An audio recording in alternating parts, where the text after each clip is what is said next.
Halo Sobat MSG, balik lagi dengan narator magang. Nah, seperti biasa, narator magang akan membawakan sebuah alur cerita film. Kali ini bercerita mengenai pembunuh berantai yang melakukan pembunuhan dengan cara yang tidak lazim, dengan cara melakukan banyak sekali ritual yang aneh, ya yang mendekati hal-hal berbau mistik itulah pokoknya. Dan film ini akan diperankan oleh salah satu aktor kawakan, yaitu Morgan Freeman. Dan apa yang akan terjadi dengan ceritanya? Kita langsung aja ke alur ceritanya. I think that we've all had enough. Keeps you up at night, yeah. Make all the demons quiet, yeah.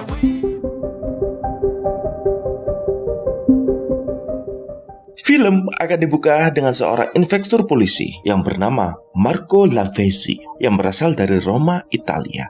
Di sini Lavezzi sedang melakukan investigasi keberadaan gedung kosong yang di dalamnya terdapat teriakan-teriakan dan rintihan dari seorang wanita. Karena kecurigaan itu, dia pun mulai masuk ke dalam gedung itu. Tapi saat dia masuk, teriakannya sudah menghilang. Dan saat dia datang, yang tersisa hanyalah seorang wanita yang sudah tewas dengan kondisi yang cukup mengenaskan, yang membuat polisi ini kebingungan.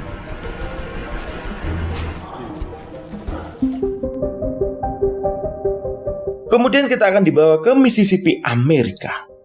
Kita akan diperkenalkan dengan salah satu profesor, yaitu Profesor Merkel, yang mengajar mata kuliah studi Afrika. Setelah memberikan penjelasan kepada mahasiswanya, kelas pun berakhir. Right self. With my phone, I can learn about any culture. Let me ask you a question. For lack of a better word, take medicine. Yes. Dalam cerita kita akan diperkenalkan dengan dua agen. Agen dari kepolisian, yaitu Detektif John, dan juga agen Maria, yang melakukan pengejaran kepada salah satu orang yang telah dianggap menculik seorang gadis. Kemudian mereka berdua menuju sebuah motel, dan di sana mereka langsung mendobrak masuk ke dalam kamar itu. Dan benar saja, di dalam terdapat seorang wanita yang sedang mengalami ketakutan, yang bisa diperkirakan kalau gadis ini telah disiksa oleh laki-laki itu. Walaupun di sini laki-laki ini membantah dan mengatakan kalau wanita itu ialah pacarnya dan dia memang ingin ikut dengan dirinya. Setelah wanita itu diamankan, John berusaha menangkap pria itu. Tapi di sini pria ini sedikit melawan dan tidak ingin ditangkap, yang membuat John sedikit kesal dan kemudian menembak kepalanya.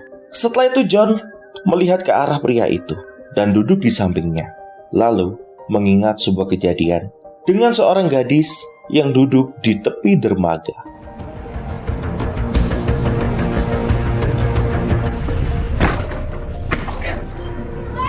Hey!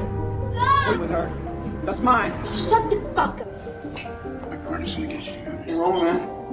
Yeah? She...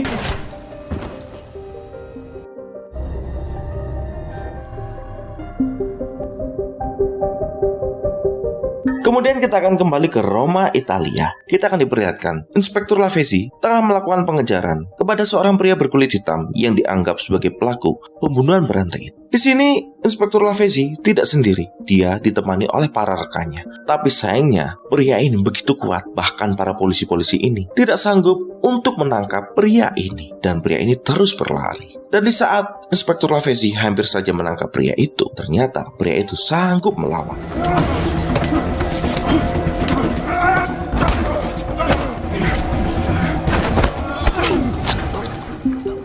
Bahkan di sini, pria ini berhasil melumpuhkan salah satu polisi, bahkan membuat polisi yang lainnya tewas. Di sini Lavezzi terus mengejar pria itu, tapi sayangnya pria ini memiliki daya tarik aneh. Di saat dia menembak ingin melumpuhkan pria itu, tiba-tiba pria ini menghilang. Dan anehnya, Lavezzi tidak bisa menemukan jejak dari pria ini.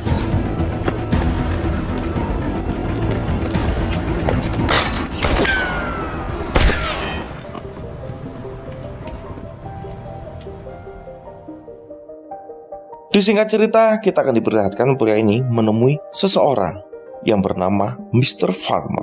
Di sini, Mr. Farmer mengatakan kalau dia siap untuk melakukan semuanya dan melakukan hal-hal yang perlu dia lakukan untuk mendapatkan kekuatan dan juga kekuasaan. Entah pembicaraan ini sebenarnya mengarah kemana. Dan di sini Mr. Farmer juga mengatakan kalau dia bisa membantu pria ini, dan pria ini bernama Rondo. Di sini, Mr. Farmer menawari Rondo untuk pindah ke Amerika karena di sana dia bisa mendapatkan jiwa-jiwa yang lainnya dan melanjutkan semua prosesi ini dengan cepat. Tapi sayangnya Rando menolak hal itu karena dia menganggap kalau dia tidak butuh bantuannya. Malah sebaliknya, kalau Mr. Varner adalah orang yang membutuhkan dirinya. Tanpa disadari Mr. Varner, tiba-tiba Rondo menghilang dari tempat itu. We're so powerful. Is this anyone? You are a man who harvests. Think of the souls you could have harvested there, Mr. Rantoku. Kemudian kita akan kembali kepada detektif John.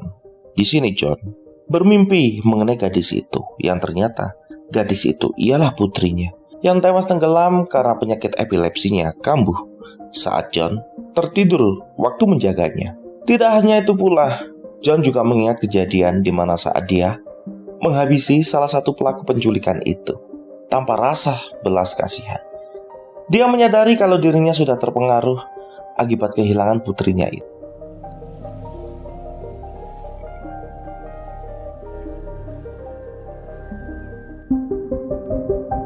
Karena kejadian penembakan itu, John mendapatkan pengawasan dari Dewan Pengawas Kepolisian yang menganggap kalau John melakukan hal itu dengan sengaja.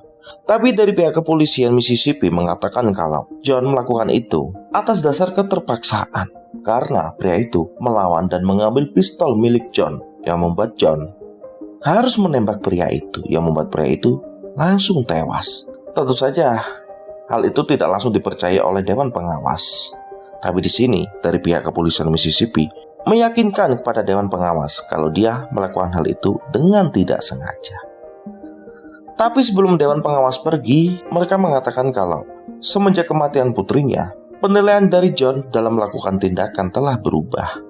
Dan itu sangat berbahaya bagi seorang penegak hukum yang dikhawatirkan kalau John akan melakukan main hakim sendiri. Kemudian setelah itu John menemui pimpinannya. Di sini pimpinannya langsung marah karena John dianggap telah melanggar perintah dan prosedur. Dan di sini pimpinan dari kepolisian juga berkata kalau dia memang bisa membodohi Dewan Pengawas, tapi sayangnya dia tidak bisa membodohi dirinya. Kemudian memerintahkan John untuk pergi ke psikiater apapun yang terjadi untuk memeriksa gejala kejiwaannya. Karena tidak ada pilihan lain, akhirnya John mengatakan kalau dia akan pergi ke psikiater. Get your ass over to this. I think I'm having a hard time hearing because I can hear the... Drop a line in the water. Maria, that sounds fun. Setelah menemui pemimpin kepolisian, mereka akan pergi. Tapi di sini rekannya Maria mempertegas pertanyaan kepada John agar berkata jujur kepada dirinya kalau dia telah melakukan itu dengan sengaja. Tapi di sini John mengelak, bahkan mengalihkan pembicaraannya. Tapi tentu saja rekannya menyadari kalau John sedang menyembunyikan sesuatu. Tapi kemudian panggilan pun berdering. Ada sebuah pelaporan telah ditemukan jasad di sebuah sungai yang memaksa mereka berdua harus menuju tempat itu. Setelah sampai di tempat itu, mereka menyadari kalau itu ada jasad dari seorang gadis yang usianya 14-15 tahun dengan kondisi yang cukup mengenaskan. Kemudian mereka membawa gadis itu menuju ruang otopsi dan mereka menyadari kalau cara menghabisinya benar-benar sangat sadis. Untuk mencari petunjuk lainnya, mereka pun pergi dari tempat itu. Siapa tahu mereka akan menemukan hal yang bisa menjadi petunjuk. No. This ain't gang related. Not that yet. What you look like?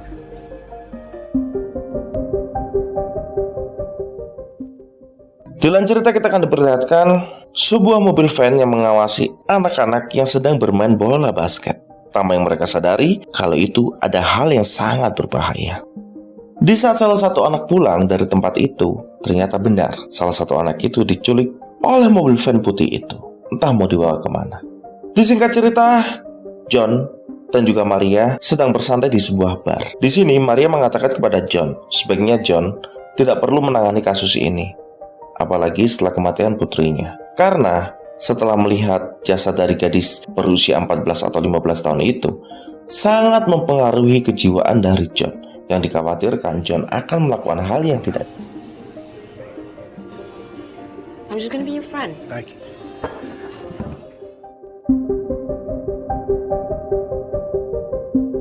Kemudian di keesokan paginya, John mendapatkan laporan telah ditemukan 2 mayat lagi, yang salah satunya merupakan mayat dari seorang pria dewasa dan anak kecil. Tampaknya ada yang sedikit janggal, karena mayat dari pria dewasa ini merupakan korban tidak sengaja. Ya, bisa dikatakan dia hanyalah orang kebetulan ada di sana dan melihat yang seharusnya tidak dia lihat, dan akhirnya dia dibunuh. Kemudian Maria meminta kepada John untuk menuju salah satu gubuk yang ditinggalkan di sana, dan dia menemukan banyak sekali barang dan juga darah di tempat itu, yang menandakan kalau tempat itu selesai digunakan untuk melakukan sebuah ritual. Tapi sebagai seorang polisi, dia tidak bisa berpikir ke arah sana, dan dia mencari jawaban yang logis atas semua penglihatannya ini. Setelah itu John kembali ke rumah sakit untuk menuju dokter forensik. Tapi sayangnya di sini dokter forensik menemukan banyak kejanggalan. Bahkan dia meneliti barang-barang yang ditemukan oleh John, yang salah satunya merupakan teh merah yang berasal dari Afrika. Dan dia tidak bisa memikirkan keterkaitan antara kasus pembunuhan ini dan juga teh merah itu. Kemudian John pun pergi.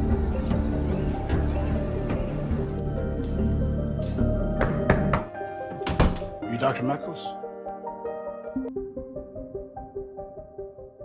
Karena John mengalami kebuntuan dengan kasus yang dia tangani, John memutuskan untuk menemui seorang ahli studi Afrika, yaitu Profesor Merkel. John menemuinya di kampusnya. Setelah bertemu, John memberikan barang-barang yang dia temukan di TKP. Salah satunya adalah teh merah dan juga herbal yang dia temukan. Saat Dr. Merkel menciumnya, dia sangat terkejut dan bertanya, dari mana John mendapatkan benda ini? Tentu saja John sedikit kebingungan dan heran, seakan-akan Dr. Merkel mengetahui benda apa itu. Kemudian John bertanya, benda itu terbuat dari apa saja? Dengan sedikit bingung dan juga berusaha menutupi sesuatu, Profesor Merkel menjelaskan apa yang terkandung di dalam herbal itu. Tapi sayangnya dia tidak menyebutkan bahan yang lainnya, yang mungkin akan membuat John sangat terkejut dengan bahan-bahan itu. Tapi di sini Profesor Merkel menjelaskan kalau dia tidak ingin ikut campur dan tidak mengetahui apapun mengenai hal ini. Jadi sebaiknya John mencari orang lain yang bisa membantu diri.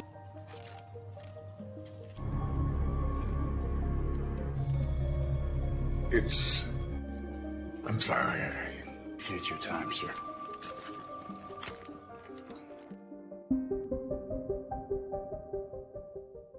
Kemudian kita akan kembali kepada Inspektur Lavezzi.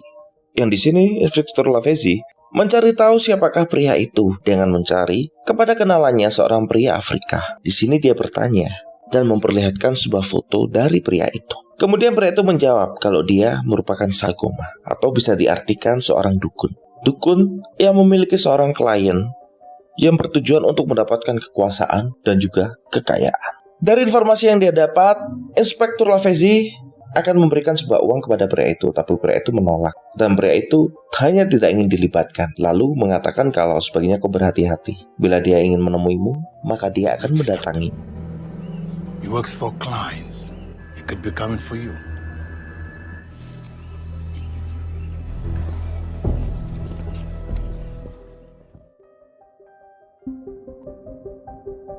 Kemudian John kembali kepada Profesor Merkel. Karena sudah banyak korban yang berjatuhan, dia tidak bisa menunggu lagi.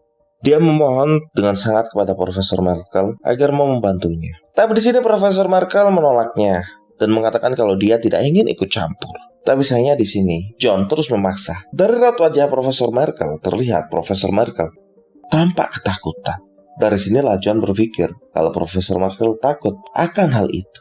Karena perkataan itu membuat Profesor Merkel menuruti perkataan dari John, dan akhirnya mereka berdua menuju TKP. Di sini, Profesor Merkel melihat altar darah dan juga tulisan terbuat dari darah di dinding itu. Dari sinilah Profesor Merkel mengatakan kalau ini merupakan perbuatan dari Sagoma, seorang dukun. Tentu saja John tidak percaya dengan perkataan itu. Lalu kemudian di sini Profesor Merkel menjelaskan apa itu Sagoma, bagaimana cara kerjanya, dan memiliki tujuan seperti apa. Setelah penjelasan panjang lebar itu, akhirnya mereka mengerti kalau ada seseorang atau klien yang meminta Sagoma untuk melakukan hal tersebut, untuk membuat sebuah benda atau obat herbal yang disebut dengan muti, sebuah obat yang terbuat dari tumbuh-tumbuhan dan akar-akaran yang dicampur dengan bagian tubuh manusia untuk mendapatkan kekuatan dan juga kekuasaan. That elixir is dropped by the client to you, detective. Needs power to do it.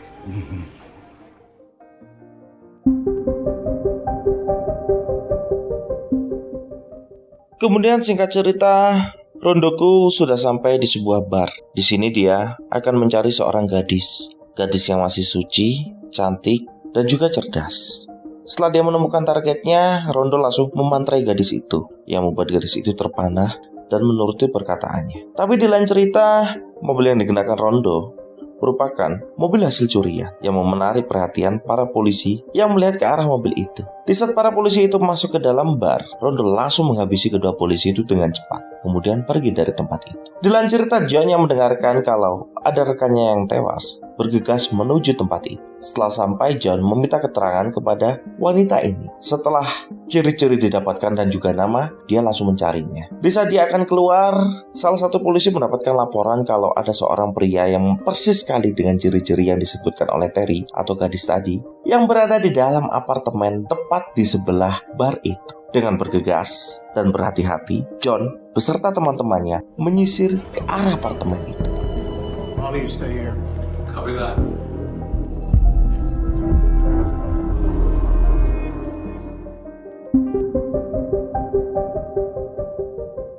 Tapi sayangnya Rondo menyadari kalau dia sudah dikejar dan berhasil meloloskan diri dari tempat itu. Dengan cepat dan bergegas dia pergi. Tapi sayangnya polisi berhasil menyergap dirinya. Namun polisi itu berhasil dihabisi. Tapi di sini John berusaha mengejar Rondo dan menangkapnya. Tapi sayangnya Rondo masih cukup gesit dan mampu meloloskan diri.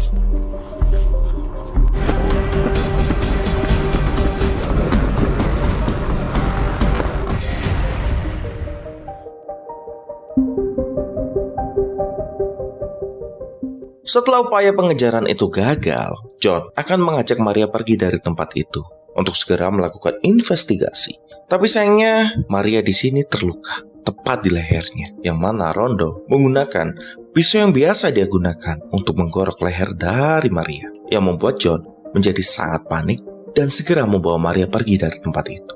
Disingkat cerita, Profesor Merkel dan juga John menuju TKP itu untuk mencari petunjuk mengenai keberadaan Rondo ini. Kemudian Profesor Merkel melihat barang-barang yang ada di atas meja dan dia menyadari kalau Rondo tidak akan berhenti dan terus akan mencari korbannya sampai semua tujuannya tercapai. John pun heran dan bingung mengenai tujuan dari Rondo ini dan dia harus bisa menghentikan pria gila ini. Tapi di sini Profesor Merkel menjelaskan sesuatu yang menarik. Kalau di Afrika atau di beberapa tempat di masa lalu, bila ada seseorang yang terlalu ikut campur dengan masalah orang lain atau menimbulkan masalah yang cukup besar di suatu tempat yang asing, maka orang itu berhak untuk menghabisinya dan membawa beberapa bagian tubuhnya sebagai permintaan maaf. Tentu saja, John merasa sangat keheranan dengan perkataan itu dan mengatakan kalau untung saja hal itu dilarang di negara ini. Kalau tidak, dia akan berurusan dengan bagian tubuh sehari-hari. Let me know if you need anything.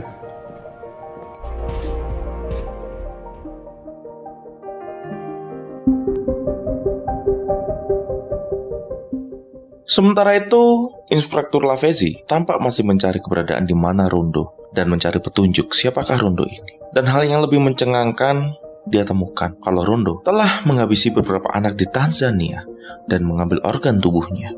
Ditambah lagi, Rondo ini sudah menghabisi 2 anak buahnya, yang membuat Inspektur Lavezzi menjadi sangat marah. Tapi rekannya mengatakan kalau sebaiknya Inspektur segera pulang, karena keluarganya yang lebih penting daripada semua hal yang telah dia lakukan. Dia pun terdiam sebentar dan beranjak pulang. Di lain cerita kita akan kembali kepada John yang masih mengingat betul bagaimana kemarahan istrinya di saat putri mereka harus meninggal karena tenggelam. John terlihat sangat stres dan depresi. Dan saat dia mengambil minuman, kepala polisi muncul. Dan di sini kepala polisi menyadari kalau John tidak akan pernah ke psikiater itu. John memberitahu mengenai hal yang dia temukan, mengenai seorang orang bernama Mr. Farmer yang diketahui menjadi orang sangat kaya dan dia memiliki hubungan dengan Rondo. Tentu saja, kepala polisi menyadari kalau Mr. Farmer adalah orang yang sangat dermawan, tapi dia juga memiliki banyak jaringan bisnis gelap. That's foreigner LTDs. Or no, I guess.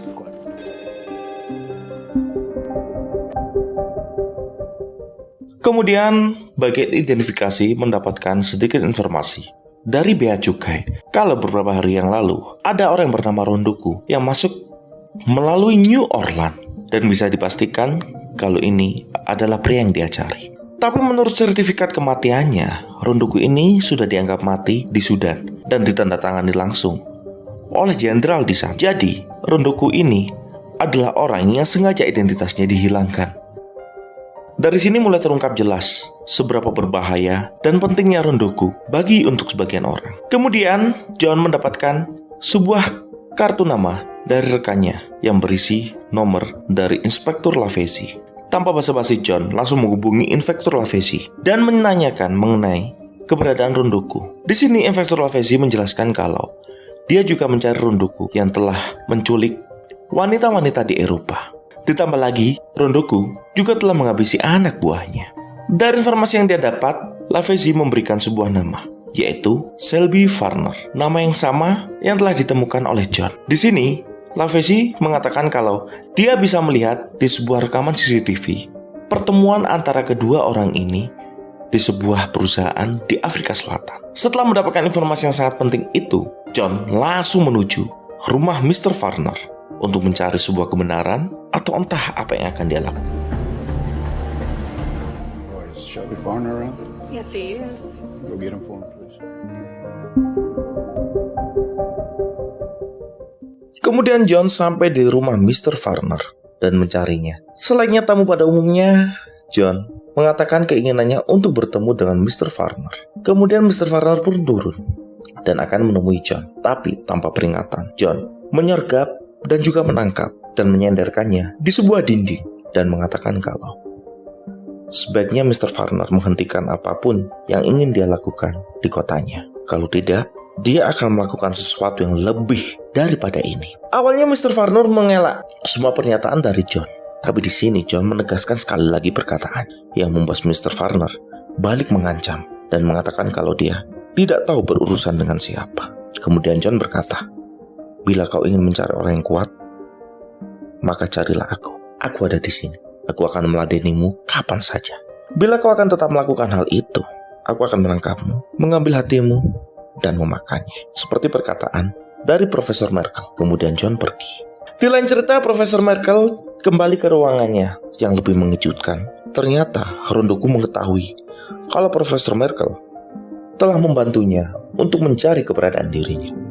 Di sini Rondoku mengatakan dengan segala hormat, "Aku ingin bertemu denganmu dan jangan bantu polisi itu lagi." Kemudian Rondoku pergi. Setelah itu, Profesor Merkel menghubungi John dan mengatakan kalau dia sudah diancam. Di sini John mengetahui kalau Profesor Merkel sedang ketakutan.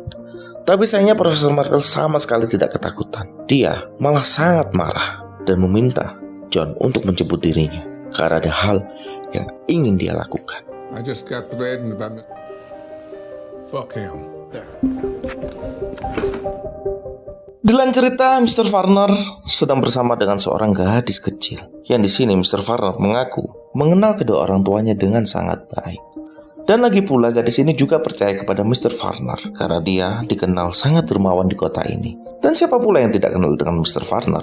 Di sini Mr. Farner mulai bertanya mengenai beberapa hal mengenai gadis itu. Bagaimana tentang akademisinya, bagaimana kehidupan pribadinya, dan tentu saja bagaimana mengenai kecerdasannya. Setelah dirasa semuanya pas dan juga tepat, akhirnya Mr. Farner merintahkan kepada Rondoku untuk mempersiapkan gadis ini.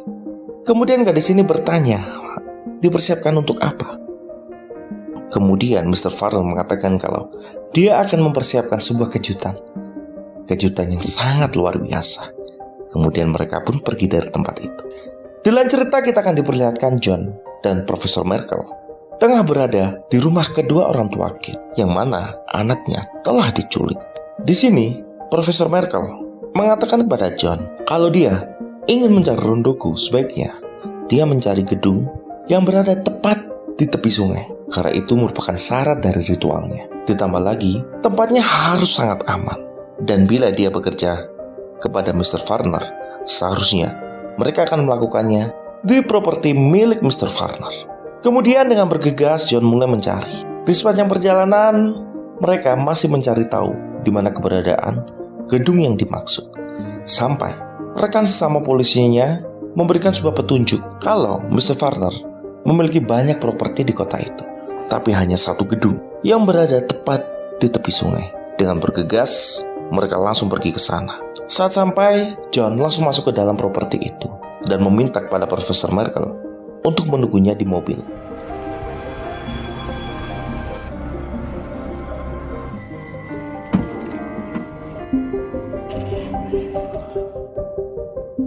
Kemudian John masuk ke dalam gedung itu dan mengendap-endap untuk mencari tahu di mana keberadaan dari gadis itu. Disinilah John mendengarkan sebuah kalimat mantra yang pernah dia dengar. Secara perlahan dia masuk. Dia melihat gadis itu tengah digantung dan Rondoku tengah berdoa sambil terus mengulangi kalimatnya. John mengetahui kalau itu merupakan hal yang sangat berbahaya. Jadi dia segera masuk dan memerintahkan Rondoku untuk menghentikan semua ritualnya dan segera melempar pisaunya. Tapi yang lebih mengejutkan, ternyata Mr. Warner sudah berada di belakangnya dan memukul tepat di punggungnya, yang membuat John langsung pingsan.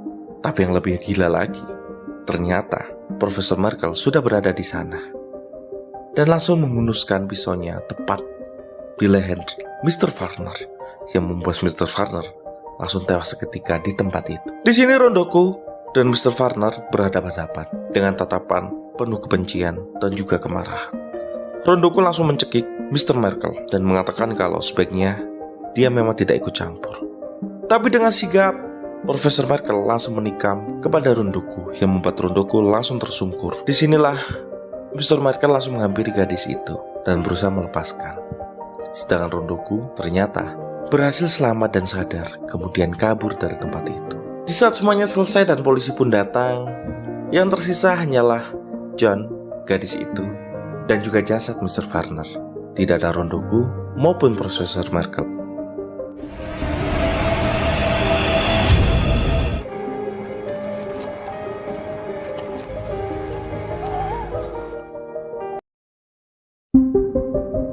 Di keesokan paginya, saat John akan menjenguk temannya yang berada di rumah sakit, John mendapatkan kabar dari Inspektur Lavesi mengenai keberadaan Profesor Merkel yang sudah melakukan kuliah di sana, dan juga keberadaan dari Rondoku yang diketahui kalau dia telah kembali ke Roma.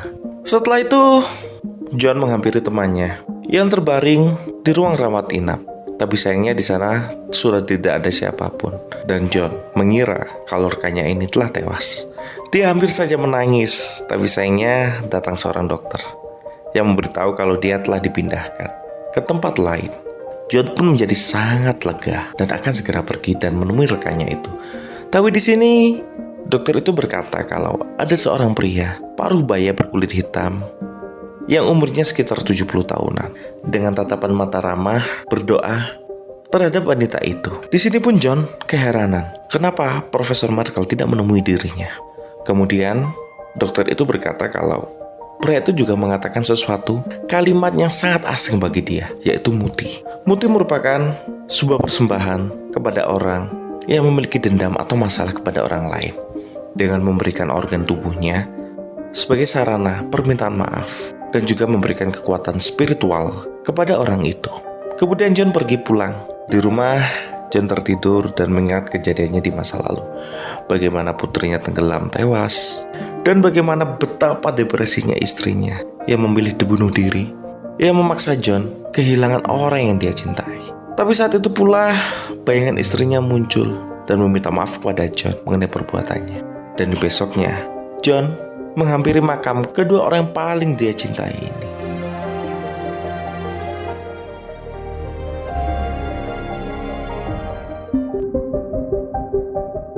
Singkat cerita, beberapa hari berikutnya, John dan juga Inspektur Lavesi mendapatkan paket yang bersamaan. Tapi sayangnya paket itu tidak memiliki nama, yang membuat mereka berdua menjadi sangat curiga. Di sini John membuka paket itu. Saat dibuka, John menemukan sebuah tempat yang terbuat dari tanah dengan sebuah surat yang berada di atasnya. Surat itu mengatakan kalau John, aku telah menangkapnya dari Profesor Merkel. Dengan gemetaran, John membuka paket itu dan benar saja, ini adalah muti dari Rondoku. Merupakan permintaan maaf dan juga penghormatan kepada John yang diberikan oleh Profesor Merkel kepada dirinya. John awalnya gemetaran, tapi karena dia sangat menghormati Profesor Merkel, dia langsung memakan mata itu dengan penuh kebencian dan menelannya. Dan film pun berakhir.